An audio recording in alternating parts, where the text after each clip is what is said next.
Hi guys, welcome back to another video. Today I wanted to show you how I created both a memo pad and a notebook using some artwork that I did mostly on stream, a little bit off stream, using alcohol markers. I'll show you from the beginning how I did the artwork and also a bit of how I put together both the memo pad and the notebook. Detailed instructions are not included in this video for the notebook in particular. The memo pad is pretty straightforward and we'll get there when we get there. A majority of this video will be just how I did the artwork, but I got some really cute stuff out of it, so I hope you enjoyed the video and let me know what you think in the comments below. We started off, of course, with a sketch. This clip I think was actually taken after the first stream, so we did a majority of the artwork on stream, but I wanted to make sure that I got this done in a decent amount of time so that I would be able to make these before the Christmas season.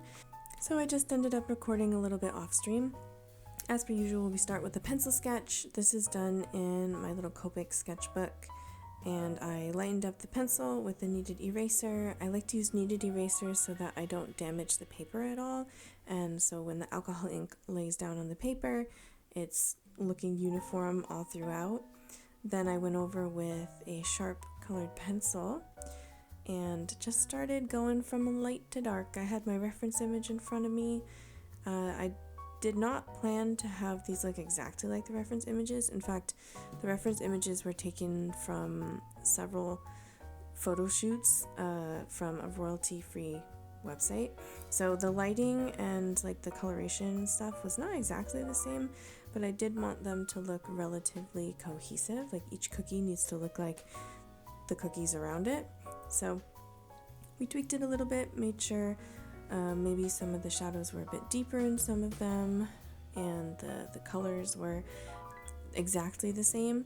I did swatch every time I went to do a new cookie, the same exact colors that I used in previous cookies, and we followed basically the same exact process from light to dark, blending with the same exact colors just so they look like they're from the same batch of cookies. And I think for any kind of collection like that, especially if you have multiple assets that are basically the same thing, like they're the same color, you should probably use all of the same colors in each of them so they look cohesive. We're just going over now with some colored pencil here and adding a bit of texture towards the end. I did go in with just a little bit of white colored pencil onto mostly the cookie part, and I didn't want it to look too plasticky, so I tried to resist the urge to add a whole bunch of highlights. And when we were done with that star, we moved on to the Christmas tree. Same kind of thing, actually sketching pretty much in the same order as well. Get the basic outline, and then we sketch out the icing around the edge and then the details in the middle, and then we go over with some colored pencil. Again, same exact colors, same order, as best as I could anyway, and occasionally I would accidentally sort of color over the frosting, which I didn't want to do, but it turned out that using the colorless blender actually kind of erased it quite a lot, not perfectly, but quite a bit. So that was sort of like a unexpectedly good solution for fixing any mistakes. I did know that once I was to scan these, that I could digitally fix any mistakes. Obviously, the edges would be completely erased, right? So anything that went outside of the edge of my design, like if I accidentally colored too far or if the ink bled, that's fine. It's gonna disappear. The edges are gonna look really crisp. But coloring over the white was something that happened really often, because it's really hard to preserve such small bits of white, especially depending on what I was using for a marker. So I do find the Ohuhu markers are pretty good. Like, you can get pretty fine details with the brush tip. With the Can Do markers, which I used one of them here, I think it was the light camel color. Can Do is a 100 yen shop in Japan. They have really good alcohol markers, but I do find that the nibs are a little bit like thicker on the brush side, or if they're really juicy, they bleed out a lot. it was a little bit more difficult, but as I said, we were able to fix it a little bit. And if there was any part that was really super covered up with brown, I was able to go over a bit with the white colored pencil. That is the Holbein Soft White. Now this is actually the first stream that we did. Started with sketching. I often don't like to sketch on stream because it's really hard to see, so you'll just have to bear with me.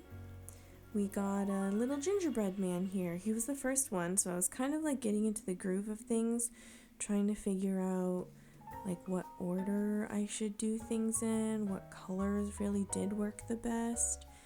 And I think this guy turned out okay for being the first one. You know, the first one's always the warm-up, and I did end up using him in the artwork. It's not like he was so bad that I couldn't use him in the artwork. Though later on, I did edit the colors just a little bit because I think I used a sort of reddish brown color for some of the shading, and he looked a little bit more red than the rest of our cookies. So I ended up, after scanning him into the computer, just desaturating it. I hope it looks cohesive. It's fine if they don't look exactly the same. They are different cookies, but we want it to seem like they came from the same batch, right? So I did go in and desaturate it quite a bit. I just used a filter on Fire Alpaca, and I turned the saturation down. And on screen, it looked okay, printing it out. I can kind of tell there's still a little bit of a difference in the color, but I don't know if anyone else could. It's also possible I am imagining it because I know that there used to be a difference in the color, so you let me know. If you look at the videos before, like at the very beginning, and then also I'll show the products again at the end, let me know if he looks any different, but I think he came out okay. We had a bit of texture.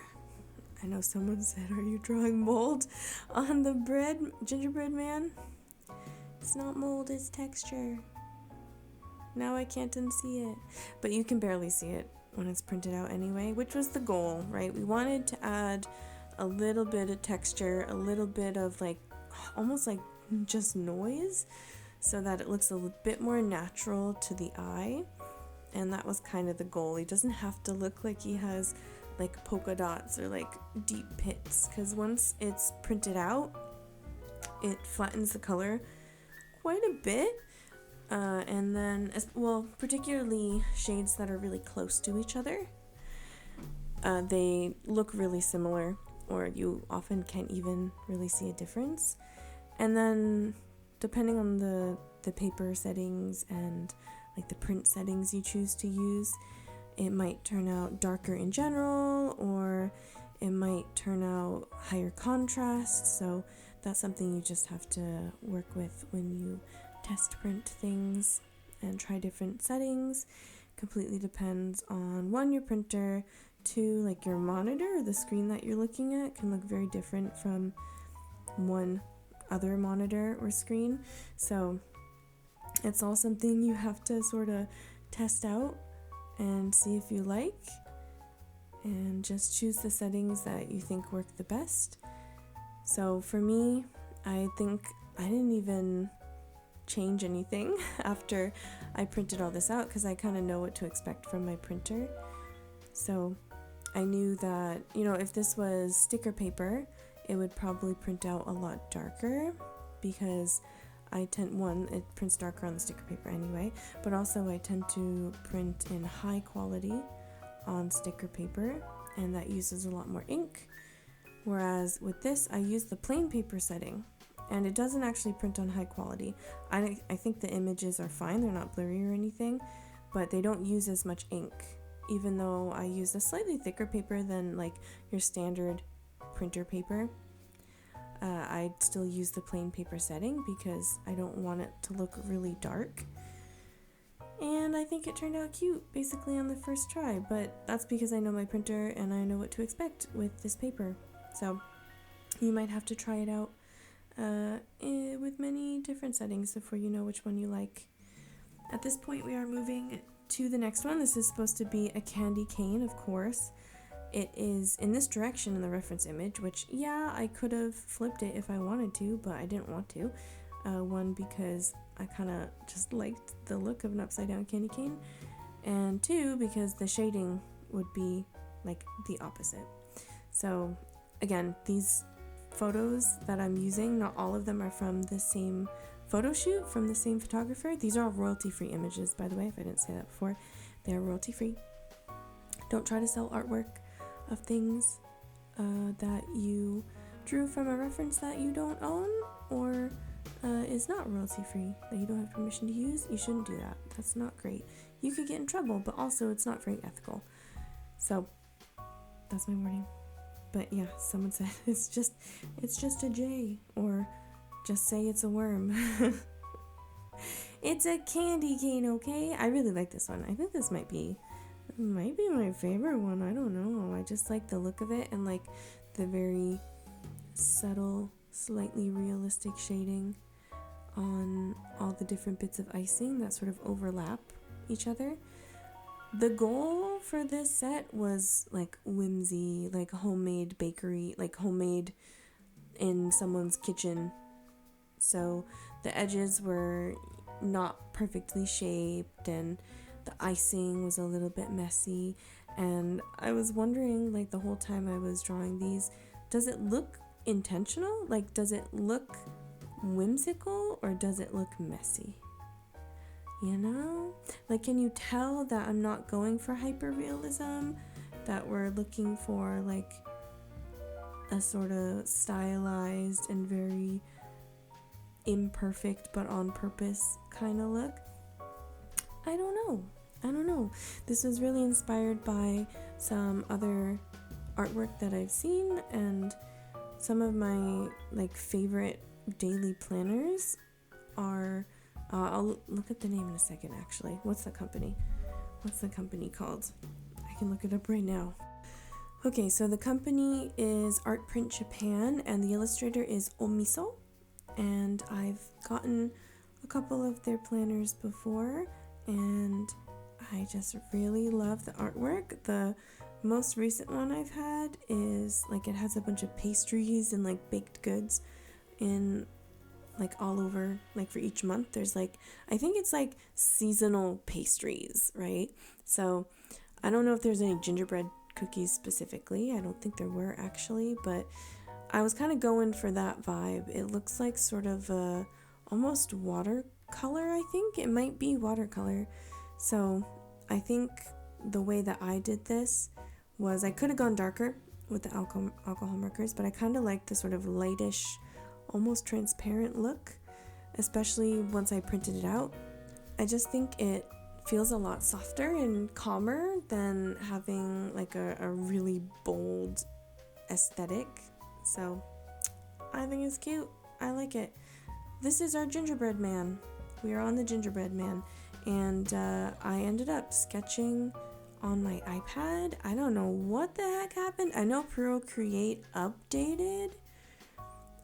I don't know if I need to mess with my settings or if my iPad's just getting old, but I've never had trouble just sketching on my iPad before in Procreate. I had so much trouble. I don't know if there was static or whatever. So I did not trace directly with the colored pencil from my iPad. I traced with pencil first, graphite pencil, and made sure that it looked good before I went over with the colored pencil.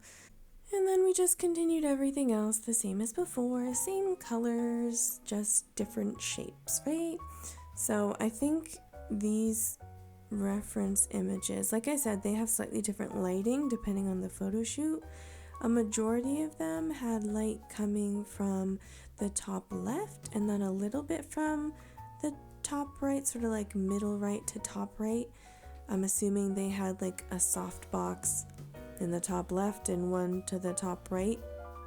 Maybe the angle was slightly different, but that's what I was trying to achieve here. So the largest shadows were basically to the bottom left of everything, but then also on the very edges, even on the left side of like the cookie, there was still quite a bit of shadow cast there. So I just tried to make it look like it made sense. I just copied what I saw. And here we're just, again, adding more texture. In the previous ones, I added the texture at the very end, but I wanted to see how it would kind of come together from the beginning. So I just threw that in at the beginning, and I think it looks good. It looks like a cookie, I think. And yeah, same thing as before. There's not much to say really, other than I was just trying to make it look 3D without going like too bold too quickly, because again, I wanted sort of that soft, almost watercolor-esque aesthetic. Maybe I should just someday break out my watercolors and properly paint. Like, I think I have 1 or 2 videos on my channel using watercolor, but when I first started getting watercolors, I don't know, I didn't really like the products I was using, and I have since gotten watercolors that I do like a lot more.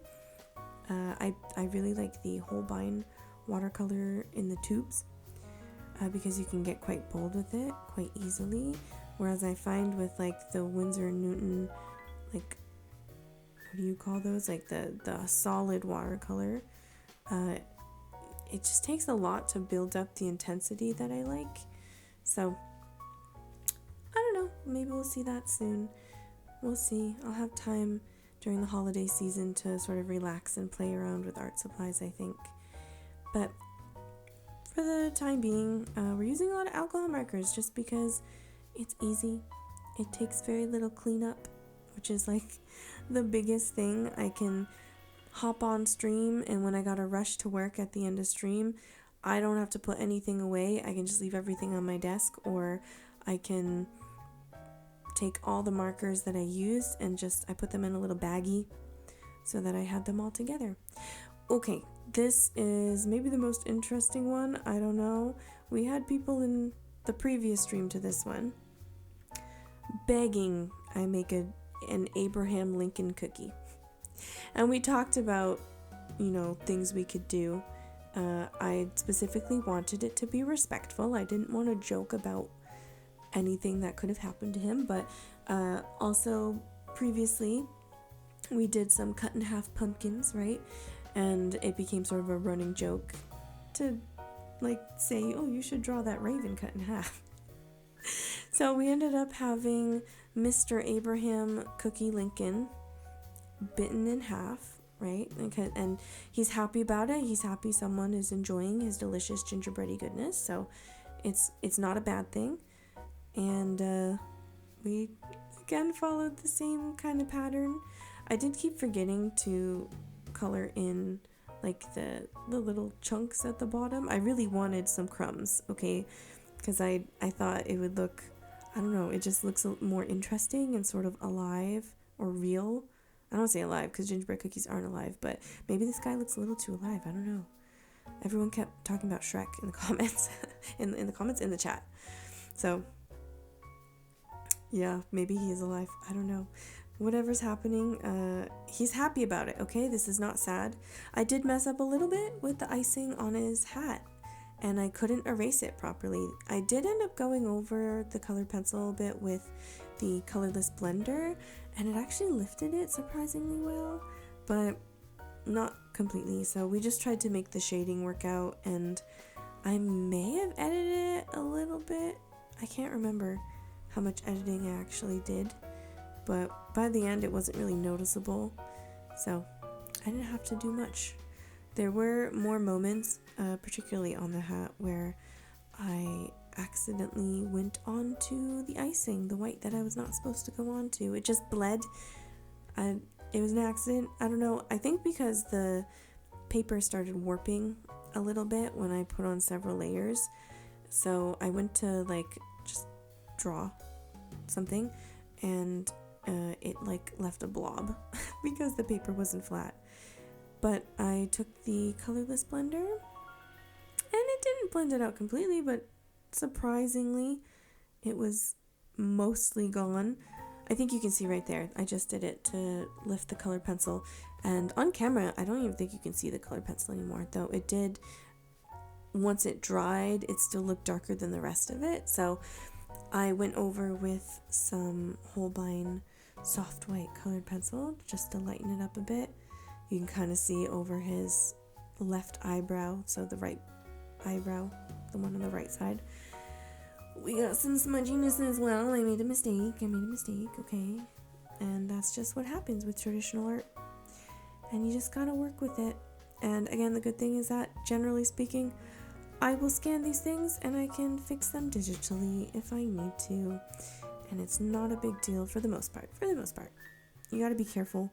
I mean, doing like a giant mark across the top of it, that's gonna be hard to fix digitally, but other than that, usually you can do like small little tweaks and things and not have to worry so much about it looking perfect. And this is the example I'm going to show you for how I cleaned up around the edges. This is just a time lapse. I just erase around the edge, then I delete everything else. And then we made a pattern. I tried to film a time lapse of making the pattern and it didn't save properly, so sorry you missed that. And then we got a notebook. I did not film the notebook because I'm still working on the process that I think looks the best. So this is my favorite so far. I did sew the pages together using embroidery floss, but the cover is glued on so you don't see the thread on the spine. And honestly, I don't like how it sort of lines up with the inside paper, so I think I might just sew the cover on as well rather than glue. It's just more secure and it looks a bit better, I think. So maybe that's the official next step next time I make a notebook. Here I'm just cutting down the Memopad down to size. I also tried to record a time lapse of this, but it was too much like changing to different canvases and like copying, paste, or duplicating layers, and it was too complicated to make it look nice in a video.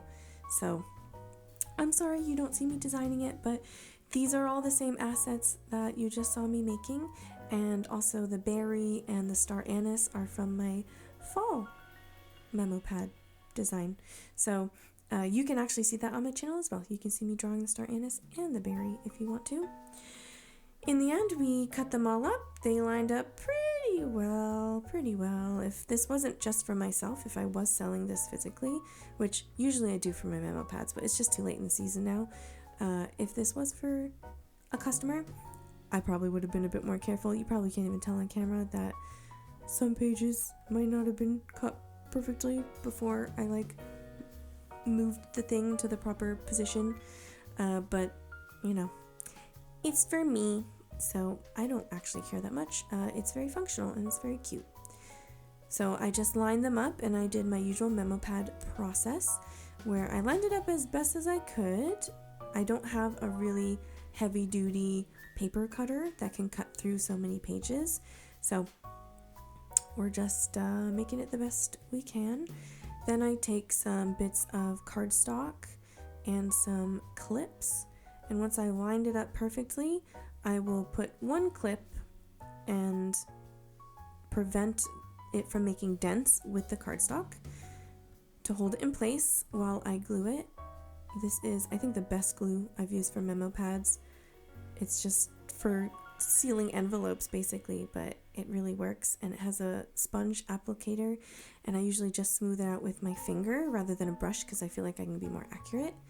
Then I take some cardstock, same as before, and I add a couple clips as close to the edge as I can just so it holds the paper together while the glue dries, and I'll usually end up doing 2 or 3 layers. After that point, I do have to cut out the cardboard backing, and that's the same kind of thing. I just sort of measure out the same size and then I trim it. I did accidentally cut the wrong size once, but I cut that out.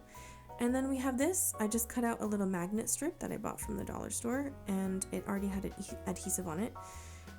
And now I can stick it to my fridge or any metal surface that I want to, and it's very cute and very functional.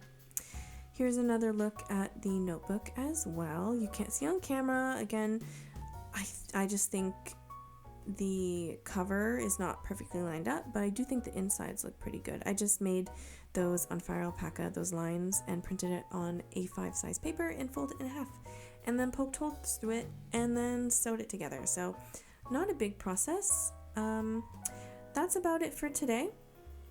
If you want to know in detail how I make notebooks, I suppose I can make a video later on once I've sort of perfected my technique. I personally went and watched a whole bunch of other people making notebooks in various ways, and I'm excited to try making more. I would love to do some foiling on some notebooks or even bookmarks. That would be super cute. And I do have a laser printer, and that is actually what I use to print out the lined paper, and then I use my inkjet paper for the cover. So I can do some foiling sometime in the future. I just gotta get myself some foil, and I have to get a laminator, and hopefully that is something I can experiment with in the future. And again, once I know what I'm doing and what I think looks good and works for me, I can go ahead and make a tutorial on it. Thanks for watching today's video. I do very much appreciate it. I will see you guys in the next one. Please give this video a like if you liked it, and subscribe if you want to see more stuff like this. I do art, I do gaming, and sometimes other random things. But I appreciate you watching, and I'll see you in the next one. Bye!